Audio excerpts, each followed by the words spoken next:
এরকম দরজার ফ্রেম আপনারা সঠিকভাবে সঠিক মাপে আপনারা কিভাবে বসাবেন, এই যে দেখতে পাচ্ছেন এই ফ্রেমটা আপনার এই ফ্রেমটা হচ্ছে আপনার 6 ইঞ্চি চওড়া।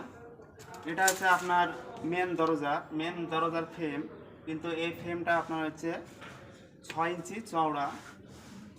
আর আপনার এটা হচ্ছে 1 মিটার, আপনার মেন দরজা 1 মিটার 5 সেন্টি রাখা হয়েছে। কিন্তু আমাদের প্লাস্টার প্রথমে করা হয়ে গেছে, খুব প্লাস্টার করার পর আমরা এই ফ্রেমটা ফিটিং করব। কিন্তু এই ফ্রেমটা আপনার হচ্ছে কারেক্ট যা ইঞ্জিনিয়ারের প্ল্যানের কাজ, সেই জন্য আপনার হচ্ছে প্লাস্টার করার পর একবারে কারেক্ট টু কারেক্ট আপনার হচ্ছে দরজার গ্যাপটা রেখেছে।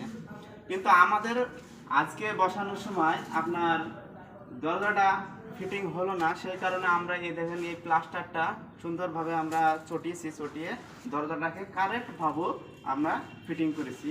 কিন্তু এই মেন দরজা আপনার ফিটিং করার সময় আপনারা এই যে দেখতে পাচ্ছেন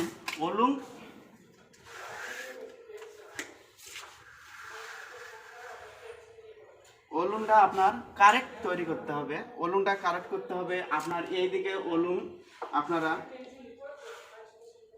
কারেক্ট করে তৈরি করবেন, কারণ ওলুংয়ের উপরও মিস্টেক হয়।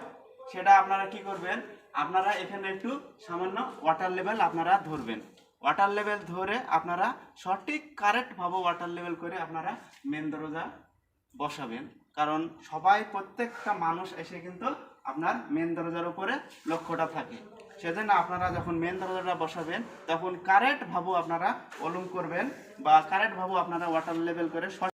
চলেন যাই এবার ভিডিওতে আমরা কিভাবে ফ্রেমটাকে বসাই, আপনারা সম্পূর্ণ ভিডিওটি দেখবেন।